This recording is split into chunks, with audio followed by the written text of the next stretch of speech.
air minum teh, air teh putih hangat. Tidak minta air putih hangat dah. Anu banget nih berat.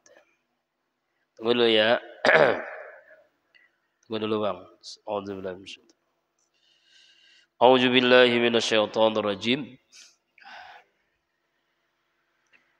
Aku berlindung kepada Allah dari godaan syaitan yang terkutuk.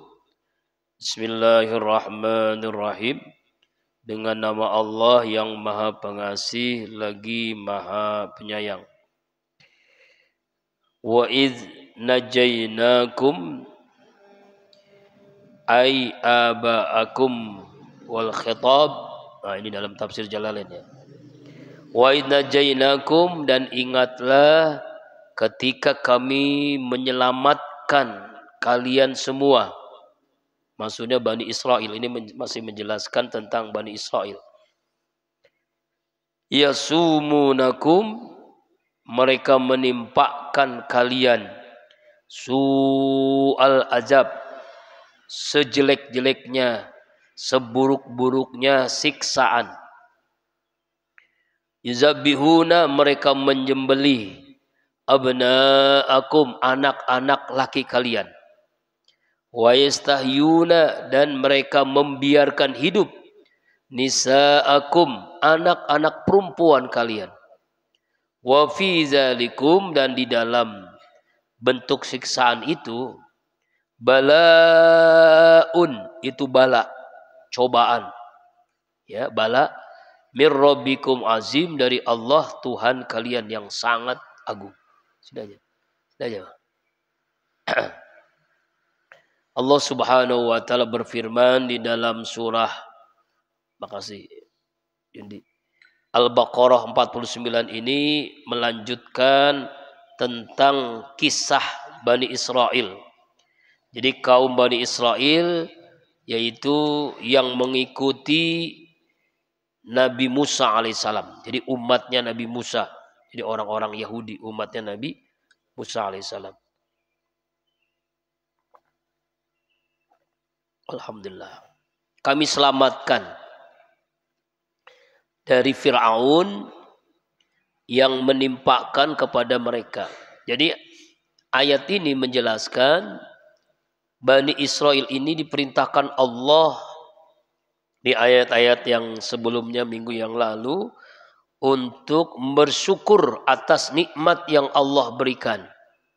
Di antara nikmatnya yaitu adalah Allah selamatkan Bani Israel dari Fir'aun. Yang jelas Fir'aun ini raja yang sangat kejam. Saking kejamnya ini, mereka yuzabbihuna abnaakum, membunuh anak laki-laki kalian. Jadi anak laki-laki dibunuh. Ya, dibunuh.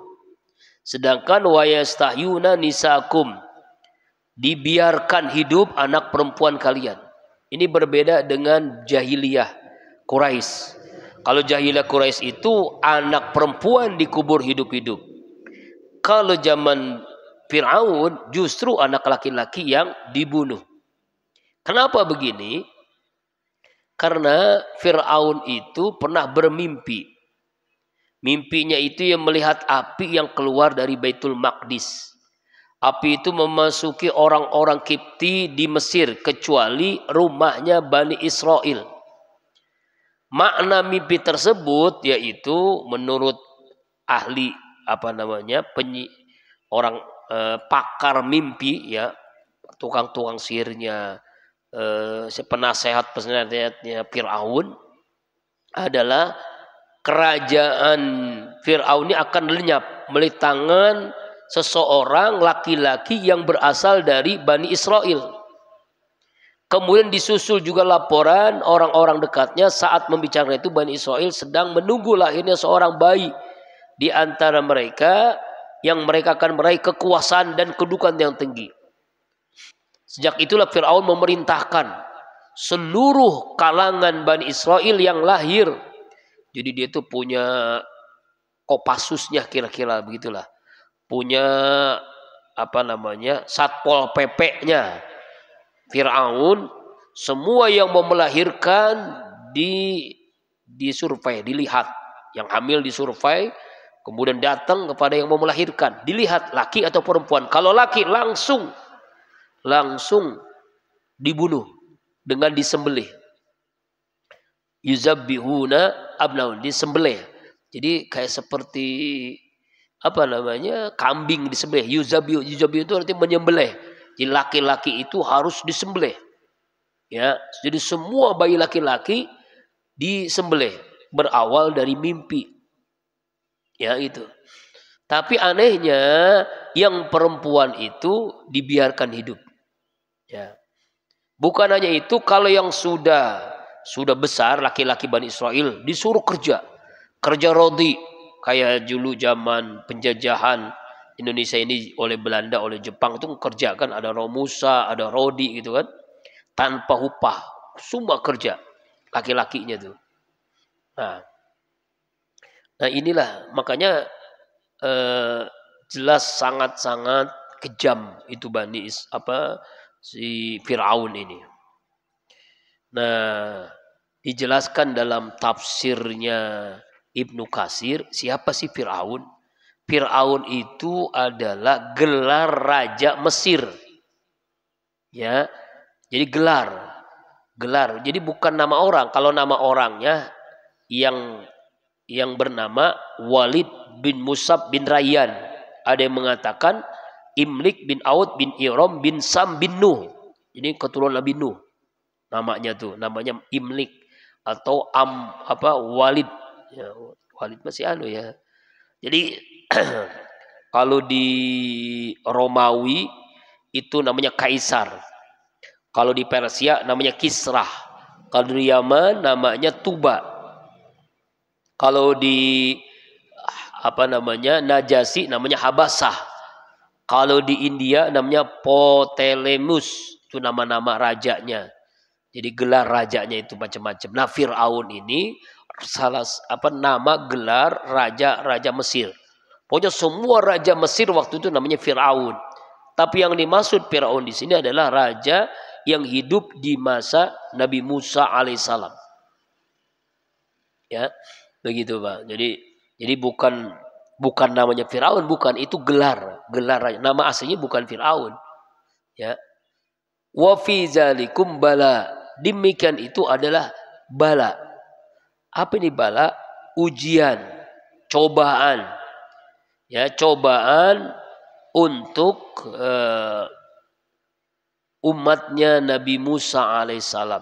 Mir rabbikum azim, dari Allah Tuhan kalian yang sangat berat, yang sangat agung. Ya, bala.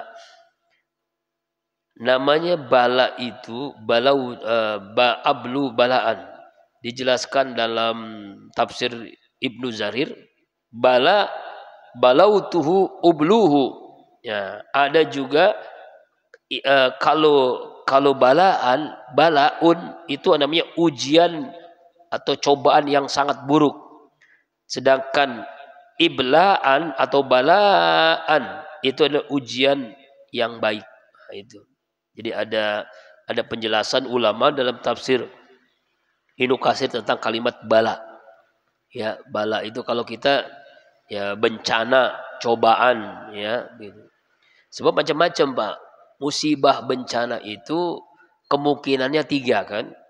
Ada berupa azab Allah, ada berupa peringatan, ada berupa ujian. Musibah terjadi itu 3 kemungkinan. Azab Allah ini untuk orang kafir, orang munafik, orang yang ahli maksiat. Itu namanya azab. Sedangkan peringatan ini orang yang 50-50. Perintah Allah suka, larangan Allah dia lakukan. Itu dapat musibah, itu namanya peringatan. Ilaihi turja'un, agar kembali kepada Allah. Sedangkan ujian itu orang yang beriman. Semakin meningkat imannya, semakin diuji oleh Allah. Ya, ujian namanya. Namanya bala, ini adalah ujian untuk Bani Israel. Mir rabbikum azim, dari Allah Tuhan kalian yang Maha Agung. Ini cobaan. Kemudian wa isfaraqna bikumul bahra fa anzaynakum wa aqna ala fir'aun ya antum tanzurun. Jadi Allah juga menjelaskan tentang nikmat Allah untuk Bani Israel. Bagaimana kami telah membelah buat kalian laut. Fa'anzainakum, lalu kami selamatkan kalian semua, hai Bani Israel. Wa aqraqna, dan kami tenggelamkan ala Fir'aun, seluruh keluarga Fir'aun, termasuk Fir'aunnya, tentaranya yang mengejar, yang mau membunuh Nabi Musa dan Bani Israel. Wa antum tanzurun, dan kalian melihat, menyaksikan seperti apa kejadian yang dahsyat itu. Jadi jemaah rahimakumullah, ini kan kejadian yang hanya satu kali dalam sejarah umat manusia. Ya, dalam sejarah umat manusia. Namanya mukjizat. Kalau mukjizat itu tidak berulang-ulang. Ya. Tidak berulang-ulang. Jadi Allah berikan kepada para nabi. Nabi Musa ini mukjizat di antara yang paling besar adalah laut terbelah dua. Ya. Nah, bagaimana caranya? Yaitu ketika Nabi Musa alaihissalam di belakang Fir'aun dengan bala tentaranya sedang mengejar dan seluruh umatnya di depan Laut Merah. Bagaimana dia selamat kalau enggak Allah berkehendak? Allah perintahkan tongkat yang ia pegang itu dilemparkan ke laut, maka laut terbelah dua. Ya, dipukul. Ada yang mengatakan dipukul itu laut, ada yang mengatakan dilempar, terbelah dua. Faraqna bikul bahra. Jadi kami belah lautan. Jadi Allah yang belah itu, Nabi Musa yang nggak bisa. Itu karena mukjizat yang Allah berikan. Ya. Nah, kemudian ketika Nabi Musa dan Bani Israel selamat, fa'anzainakum, kami selamatkan sampai di daratan. Kan kalau Fir'aun itu ngejar Nabi Musa dan Bani Israel di belakangnya. Nah, ngejarnya dia juga nggak sadar, dia itu masuk ke lautan yang terbelah dua. Ketika Allah perintahkan sampai di daratan semuanya Bani Israel, diperintahkan lagi untuk memukul lautan yang tadi terbelah dua, menyatu lagi. Nah, Fir'aun dan bala tentaranya di tengah-tengah. Ya, kita bayangkan di tengah-tengah. Sekarang ada kolosalnya filmnya tuh yang dibuat oleh Yahudi itu kan. Ya, filmnya ada tuh, tapi di dalam film itu ya, orang Yahudi itu beda ya versinya. Nah, Fir'aun itu selamat, kan aneh gitu ya. Yang benar ya Fir'aun ya mati di situ. Nah, ketika mau sakaratul maut, Fir'aun itu mengatakan la ilaha. Nah, malaikat Jibril langsung menenggelamkan Fir'aun. Jadi baru la ilaha aja, belum ilallah, langsung mati dengan sendirinya. Ya, mati itu Fir'aun. Ya, mati yaitu tenggelam di lautan. Nah, peristiwa ini yang membuat ketika di zaman Rasulullah SAW sampai di Madinah, kemudian beliau menyaksikan orang-orang Yahudi puasa di tanggal 10 Muharram atau Asyura. Maka beliau bersabda, hari apa ini kalian kenapa berpuasa? Mereka menjawab, hari ini adalah hari yang baik. Hari ini Allah selamatkan Bani Israel dari musuh mereka. Maka Nabi Musa pun berpuasa pada hari itu, dan kami pun berpuasa pada hari itu, 10 Muharram Asyura. Maka Rasulullah bersabda, aku lebih berhak terhadap Nabi Musa daripada kalian. Kemudian berpuasa pada hari itu dan merintahkan umatnya untuk berpuasa. Tetapi untuk membedakan puasa Asyura orang Yahudi Bani Israel dengan Rasulullah, Rasulullah itu memberikan cara puasa itu jangan 1 hari, 3 hari atau 2 hari. 9, 10, Tasua, Asyura, atau 3 hari, 9, 10, 11. Sunahnya begitu. Ya, sunahnya begitu. 10 Muharram itu kejadian. Kenapa orang-orang Bani Israel itu puasa, orang Yahudi di Madinah itu berpuasa? Ya, karena bagian daripada istrinya tasyakuran. diselamatkan Allah pada tanggal 10 Muharram. Jemaah rahimakumullah, 10 Muharram itu selain peristiwa Nabi Musa diselamatkan oleh Allah, banyak peristiwa-peristiwa lain yang terjadi dalam tanggal 10 Muharram. Nabi Nuh Allah selamatkan dengan kapal dari banjir besar di tanggal 10 Muharram. Nabi Yunus keluar dari perut ikan, dimakan oleh ikan Nun di tanggal 10 Muharram. Kemudian peristiwa di mana Nabi Ayub ya sembuh dari penyakitnya yang puluhan tahun di tanggal 10 Muharram. Ya, tanggal 10 Muharram itu tanggal yang luar biasa. Makanya yang kita itu memperingati sebagai lebaran anak yatim gitu ya. Itu berawal dari diantaranya 10 Muharram itu di mana cucunya Nabi Ibrahim, cucunya Rasulullah itu terbunuh di tanggal Asyura 10 Muharram. Itulah yang menyebabkan orang-orang Syiah merayakan hari Karbalahnya itu di 10 Muharram. Ya, itu diantaranya. Ya, diantaranya. Kemudian ayat berikutnya 51. Ini kisah Nabi Musa ini luar biasa ya. Allah ceritakan secara lengkap. Kalau Allah tidak menjelaskan dalam surah Al-Baqarah, Rasulullah tidak tahu peristiwa lautan terbelah dua ini. Wa iz wa'adna Musa, dan ingatlah ketika kami menjanjikan, Allah berjanji kepada Nabi Musa untuk memberikan sebuah kitab, yaitu kitab Taurat. Arba'ina laylah, selama 40 malam. Sumatumul izla, kemudian kalian menyembelih sapi, anak sapi. Mimba'dihi, setelah Nabi Musa bepergian selama 40 hari. Wa antum zalimun, dan kalian adalah orang-orang yang zalim. Ya. Ya, bagaimana Allah jelaskan, yaitu Nabi Musa ini ya diperintahkan Allah untuk berada di gua di bukit Sinai. Di bukit Sinai itu selama 40 malam. Berarti 40 hari juga. Ya, 40 hari 40 malam untuk bertahanus, berduaan dengan Allah di gua itu, di bukit Tursina itu. Berdua dengan Allah. Nah, diperintahkan Allah selama 40 hari. Makanya angkat 40 ini orang jamaah tabligh itu diantaranya kan ya tabligh selama dakwah 40 hari. Itu seperti kisahnya Nabi Musa. Allah perintahkan selama 40 hari.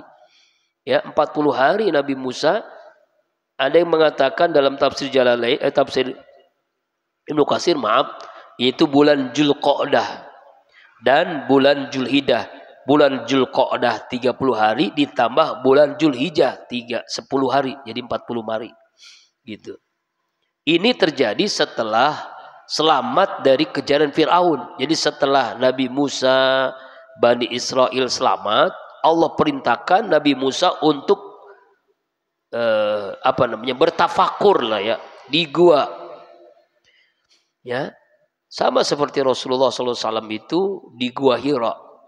Ya, di gua Hira. Kalau Rasulullah itu di gua Hira, kalau Nabi Musa di Bukit Tursina. Tapi jangan salah faham, kalau begitu kita kalau ingin dekat dengan Allah, di gua aja cari gua. Nah, ini salah paham, Pak. Kenapa Nabi Musa bukan ke masjid? Karena masjid belum ada. Rasulullah saja kenapa bukan di Makkah, bukan di Masjidil Haram, bukan di Masjidil Haram, bukan di Ka'bah? Karena Ka'bah ketika itu semuanya patung, di sekitar Ka'bah itu patung. Orang-orang tawaf bertelanjang. Bagaimana Rasulullah di situ? Kan nggak mungkin kan, berarti dia hijrah ke Gua Hira. Kalau yang pernah ke Gua Hira itu, masya Allah perjuangan untuk ke sana itu. Ya, saya aja nggak sampai gitu ya, sanggup itu, masya Allah, luar biasa itu.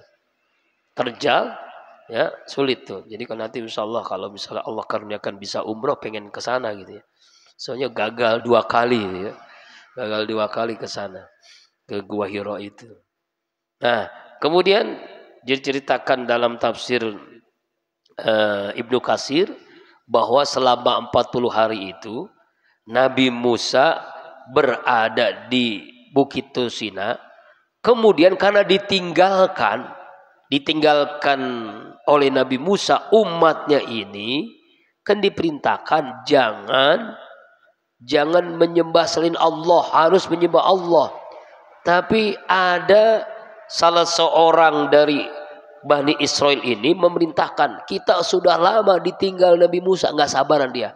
Ngapain nungguin Nabi Musa? Yuk, ini ada sapi, anak sapi, kita sembah dia. Ya, kita sembah. Ya, ada seorang tuh, nanti namanya siapa? Nanti kita di pertemuan selanjutnya, di ayat selanjutnya.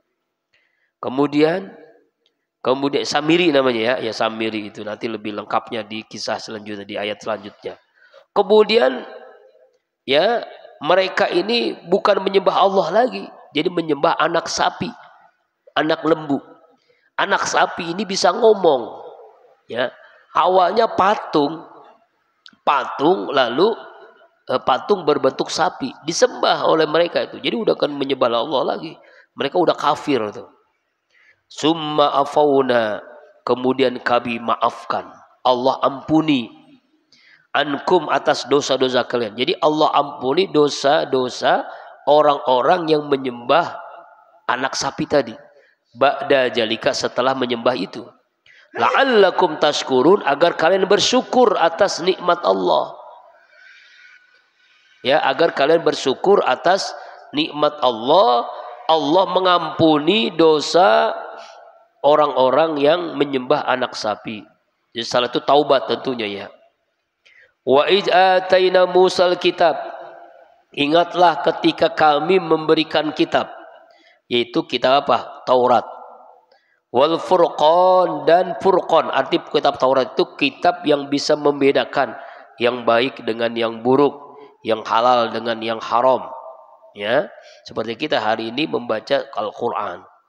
La'allakum tahtadun, agar kalian mendapatkan hidayah, petunjuk dari kesesatan. Nah, nabi-nabi di antara rukun iman, kita kan harus yakin dengan percaya Allah turunkan kitab. Beriman kepada Allah, beriman kepada malaikat, beriman kepada kitab. Yang diturunkan Allah itu kitabnya adalah pertama Zabur kepada Nabi Daud, Taurat kepada Nabi Musa, dan Injil kepada Nabi Isa. Ada juga suhuf, lembaran-lembaran saja, Ibrahim dan Musa. Dan yang paling sempurna adalah Al-Quranul Karim. Jadi kalau Bapak mau membaca Taurat, Injil, Zabur, cukup aja Al-Quran. Karena seluruhnya ada dalam Al-Quran. Bahkan disempurnakan dalam Al-Quran ini. Ada. Wa iz qala Musa, ingatlah ketika Nabi Musa berkata liqaumihi, kepada kaumnya, yaitu Bani Israel. Ya qaumi, wahai kaumku, innakum zalamtum, sesungguhnya kalian ini telah zolim, anfusakum, kepada diri kalian sendiri, bittikhazibul ijla, dengan kalian menyembah anak sapi. Fatubu, bertaubatlah kalian semua, ila barikum, kepada pencipta kalian Allah. Faqtulu anfusakum, maka bunuhlah kalian diri sendiri. Zalikum khairul lakum, demikian itu lebih baik buat kalian. Inda barikum, di sisi Allah sang pencipta kalian. Fataba alaikum, dia menerima taubat atas kalian. Inna wa tawwabur rahim, sungguhnya dia adalah maha taubat lagi maha penyayang. Jamaah rahimakumullah, inilah taubatnya umat Nabi Musa. Yang ini kalau dalam ilmu usul fikih namanya sar'u man qoblana. Sar'u man qoblana itu syariat sebelum Nabi Muhammad. Syariat yang sudah dihapuskan oleh syariat Islam oleh Nabi Muhammad SAW. Bayangkan Pak, kalau kita melakukan dosa nih, ya harus melakukan harakiri, bunuh diri, bayangkan. Ya, orang korupsi, dia taubat, Allah nggak terima tuh, kecuali dia bunuh diri. Orang zina, itulah umatnya Nabi Musa. Ya, coba lihatin faqtulu anfusakum. Ya. Kalian ini telah zalim. Bertaubatlah kalian karena kalian telah menyembah anak sapi. Bagaimana cara taubatnya? Enggak cukup dengan istighfar, enggak cukup dengan mengakui dosa, menyesal, tidak akan mengulangi. Tapi apa yang kalian lakukan? Uqtulu anfusakum, bunuhlah diri kalian. Ya, jadi bunuh tuh. Masya Allah, bunuh diri kalian. Kalau kalian tidak sanggup, jadi orang temennya disuruh bunuh. Gitu. Jadi Allah terima taubatnya kalau mati baru dan matinya harus bunuh diri atau dibunuh oleh temannya kalau dia nggak sanggup bunuh diri. Inilah syariat yang tidak. Bayangkan Pak, kalau ini ada di umat Nabi Muhammad, berarti jadi umat Islam ya. Bayangin berat banget tuh, Masya Allah. Jadi itu semua lama ini orang-orang yang korupsi, orang yang zina, orang yang mabok mati semua itu, bunuh diri semua. Itu seperti apa dah yang dilakukan oleh umat Shinto tuh, orang-orang Jepang. Orang Jepang itu dia namanya harakiri ya. Jadi kalau dia melakukan kesalahan, dia itu harus bunuh diri sendiri. Dibunuh diri sendiri. Bunuh. Ya, dia putus asa bunuh diri sendiri itu. Masya Allah. Nah, di dalam tafsir Ibnu Katsir mereka Bani Israil ini melepaskan pedang dari sarungnya. Mengeluarkan alat-alat pisau dan lain-lain. Allah mengirimkan kabut pada mereka. Maka mereka saling mencari dengan tangannya masing-masing. Kalian saling membunuh. Jadi kalau dia nggak sanggup, saling membunuh jadinya. Ada seseorang berhadapan dengan bapaknya, saudaranya lalu membunuhnya sedangkan ia dalam keadaan tidak tahu. Saat itu mereka berkata, semoga Allah memberikan rahmat kepada hambanya yang bersabar atas dirinya sampai ia mendapatkan ridhonya. Akhirnya mereka yang terbunuh gugur sebagai saudara, sedangkan orang yang masih hidup diterima taubatnya oleh Allah Subhanahu wa taala.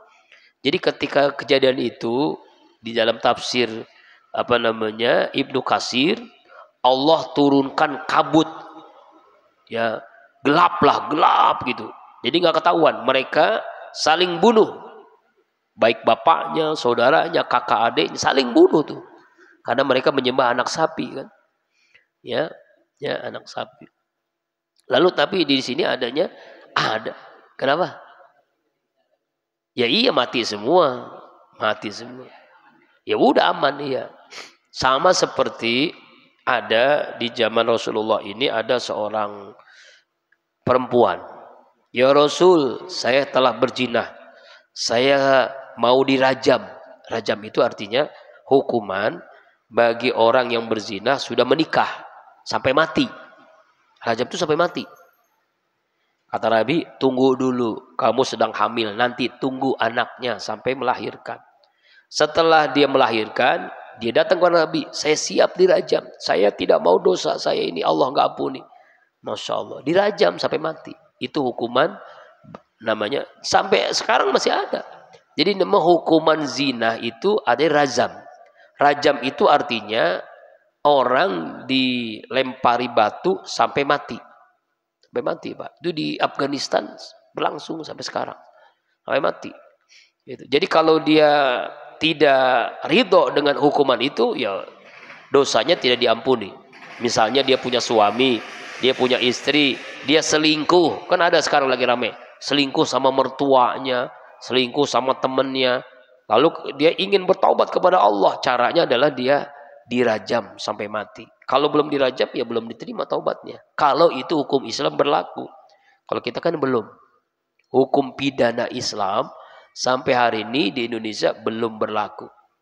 Yang berlaku baru hanya warisan, pernikahan, ya, perbankan. Itu baru hukum-hukum itu ya, hukum perdata aja.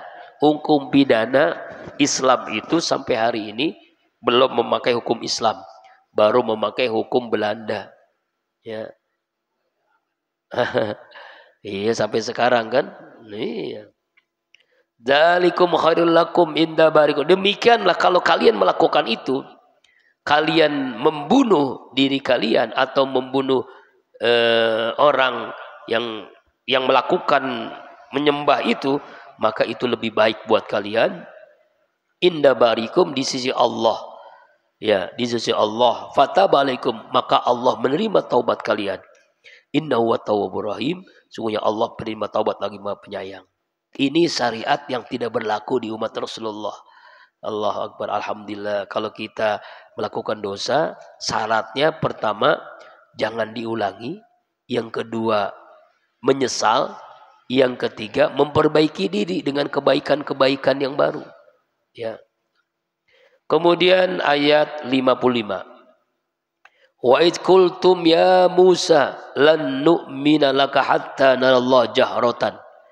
Ingatlah ketika kalian berkata, wahai Musa, lan nu'mina, kami tidak akan beriman laka kepadamu hatta narallah jahratan, sehingga kami melihat Allah secara jelas, nyata, langsung. Nih Bani Israel nih luar biasa nih.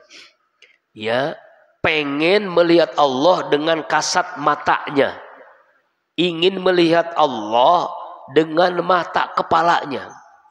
Jadi dia beriman kepada Allah, beriman kepada Nabi Musa kalau melihat Allah secara nyata. Ini Bani Israel nih. Apa yang terjadi ketika mereka ngomong begitu? Fa'awjat humus so'ikoh, lalu kami menyambar kalian dengan halilintar, dengan petir, dengan geledek. Ya, apa yang terjadi? Mati semua mereka itu. Wa antum dan kalian semua menyaksikan apa yang terjadi. Tuh. Jadi mereka ini menginginkan beriman kepada Nabi Musa, beriman kepada Allah kalau mereka melihat Allah secara nyata. Ya, langsung kasat mata begitu. Ya, diceritakan dari Robi bin Anas, mereka itu jumlahnya 70 orang. Ya, yang mereka itu mendengar firman Allah, kami tidak akan beriman sebelum kami melihat Allah dengan nyata. Lalu mereka suara yang menyambar, mereka pun mati. Ya, suara menyambar itu adalah petir. Ingin melihat Allah, makhluk Allah namanya petir, namanya geledek, langsung ke mata mereka, mati semua. Nauzubillah. Ya, langsung tuh. Ya, langsung mati semua tuh. Ya Allah, nauzubillahi min dzalik. Makanya inilah ihsan. Ihsan itu jamaah rahimakumullah dalam Islam itu beribadah seakan-akan melihat Allah. Seakan-akan. Melihat Allah itu bukan dengan mata ini, tapi mata hati. Bukan dengan mata kepala. Kalau nggak sanggup kita. Makanya Allah kasih geledek. Melihat geledek aja kamu nggak sanggup, apalagi melihat Allah. Allah kasih melihatnya dengan mata hati. Kalau kamu tidak bisa melihat Allah, yakin Allah sedang menatap kamu sedang beribadah. Ya kan? Gitu. Allahu Akbar. Nanti jamaah rahimakumullah, kenikmatan yang paling nikmat itu adalah melihat zat Allah. Kapan itu? Di mana itu? Di surga. Kenikmatan surga nikmat, tapi melihat Allah jauh lebih nikmat daripada surga itu.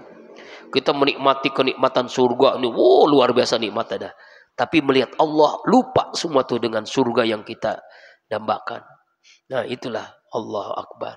Dan itu waliman khofa maqama rabbih jannatan. Dalam surah Ar-Rahman itu ada tuh bagaimana di antara kenikmatan surga Allah karuniakan nanti orang-orang yang di surga itu bisa melihat zat Allah Subhanahu wa ta'ala. Masya Allah. Semoga kita dimasukkan semua ke dalam surga dan bisa melihat zat Allah dengan nikmatnya. Kenikmatan yang luar biasa itu Allah berikan kepada hambanya yang ada di surga. Kalau di neraka nggak dapat itu ya, nggak mungkin dapat ya. Hanya hamba Allah yang ada di surga. Allah Akbar. Di mana ayatnya nih ya? Jadi kenikmatan di antara kenikmatan surga adalah melihat zat Allah Subhanahu wa ta'ala. Kemudian ayat yang berikutnya. Summa ba'asnakum. Suruk jam berapa suruk? Masih lama ya? Jam berapa? Ntar lagi ya. Kemudian kami bangkitkan kalian Mim ba'di mautikum, setelah mati kalian, la'allakum tashkurun, agar kalian menjadi hamba Allah yang bersyukur. Ya, agar kalian menjadi hamba Allah yang bersyukur. Ya, ini kenikmatan yang Allah berikan kepada semua manusia, bukan hanya Bani Israel. Semua kita ini akan mati. Setelah mati dibangkitkan inilah. Nah, di padang mahsyar disatukan seluruh umat manusia, dari umatnya Nabi Adam, Nabi Nuh, sampai umatnya Rasulullah sallallahu alaihi wasallam. Basnakum. Terakhir ayat 57. Wa zalalna alaikumul man ghamama wa anzal alaikul manna wasalna. Kami tutup, kami naungi alaikum atas kalian al-ghamama, awan, wa anzalna, kami turunkan alaikum atas kalian manna wasalwa. Manna itu semacam cairan manis, ya semacam madu lah. Wasalwa, salwa itu makanan burung puyuh. Kulu, makanlah, min thayyibati, dari yang baik-baik, ma razaqnakum, apa yang kami berikan rezeki kepada kalian. Wa ma zalamuna, dan tidaklah kalian menzolimi, dan kami tidak menzolimi, walakin akan tapi kanu anfusahum yazlimun, akan tetapi kalian yang zolim kepada diri kalian sendiri. Setelah Allah mengingatkan azab yang begitu luar biasa, Allah menceritakan nikmat kepada Bani Israel, yaitu yang pertama nikmatnya yaitu Allah naungi mereka dari gomama. Gomama ini artinya gomah, jadi langit tertutupi oleh awan putih sehingga mereka itu enggak kena sinar matahari di padang pasir. Seperti Rasulullah itu masih kecil, diajak berdagang oleh Abu Thalib, lalu dinaungi awan, sehingga Rasulullah itu, Muhammad masih kecil belum menjadi nabi, itu tidak merasakan panas sinar matahari, dinaungi. Gimana sih kalau kita naik mobil AC-nya enak, mobilnya baru kan, walaupun panas terik matahari kita tidak merasakan tuh. Ini mah awan yang menaungi Bani Israel, yang menaungi Rasulullah. Bukan hanya itu, Allah turunkan manna wassalwa. Manna itu menurut Ibnu Abbas turun kepada mereka tepat di atas pohon. Lalu mereka datang pada pagi hari, mereka memakannya sesuai dengan kehendaki. Mujahid berpendapat bahwa al-manna berarti getah. Ikrimah mengatakan manna itu sesuatu yang diturunkan Allah kepada mereka, semacam embun yang menyerupai sari buah. Kemudian ada juga yang mengatakan manna itu adalah semacam madu gitu ya, semacam madu. Ya. Jadi tidak artinya Allah memberikan sesuatu minuman yang diperoleh tanpa bekerja keras. Ya. Jadi minuman yang sangat manis semacam madu lah ya, luar biasa kan. Nah, al-qam'atu minal manni wa ma hum shifaa'un lil ain. Ya, jamur itu berasal dari mana, airnya menjadi obat. Nah, kata Rasulullah itu kan. Jadi kalau kita makan jamur itu diantaranya adalah berasal dari mananya umatnya Nabi Musa alaihissalam. Kemudian Allah turunkan salwa. Apa itu salwa? Salwa semacam seekor burung yang menyerupai puyuh. Ya, kemudian dan langsung bisa dinikmati. Jadi burungnya sudah matang gitu. Ada yang mengatakan Wahab bil Munabi, salwa itu seekor burung yang banyak dagingnya, seperti burung merpati. Burung itu mendatangi mereka seminggu sekali pada hari Sabtu. Burung salwa itu. Ya, jadi Allah memberikan itu kepada umatnya Bani Israel. Tanpa bekerja, ada minuman manna, ada makanan salwa. Makanlah dari yang baik-baik yang kami telah berikan rezeki kepada kalian semua. Dan kami Allah tidak pernah zolim kepada kalian. sedangkan kalianlah yang zalim kepada diri sendiri. Artinya adalah Allah tidak pernah menghukum Bani Israel, sedangkan mereka yang sendiri yang menghukumnya, karena mereka ya mendurhakai Allah, mereka tidak bersyukur atas nikmat yang Allah berikan, ya begitu luar biasanya. Ya, jadi ayat ini menjelaskan nikmat-nikmat kepada Bani Israel, yaitu nikmat Allah selamatkan dari kejaran Fir'aun, Allah buka itu lautan merah menjadi dua, kemudian Allah memberikan kitab Taurat, Allah memberikan apa lagi kepada umat Nabi Musa makanan minuman dari surga. Bayangin manna dan salwa itu nanti kita akan makan, nanti kita akan minum nanti di surga, tapi mereka sudah merasakan duluan. Jadi makanan minuman dari surga. Kemudian mereka tidak merasakan panas karena awan itu menaungi mereka. Itulah nikmat-nikmat yang harus disyukuri harusnya kepada Bani Israel, tapi mereka tidak mensyukurinya. Allah tidak pernah zalim, mereka lah yang zalim kepada diri mereka sendiri. Wallahu a'lam bishawab. Mudah-mudahan kisah ini memberikan mahkamah kesan bagi kita untuk selalu bersyukur atas nikmat yang Allah berikan. Insya Allah minggu depan ayat 58 ya.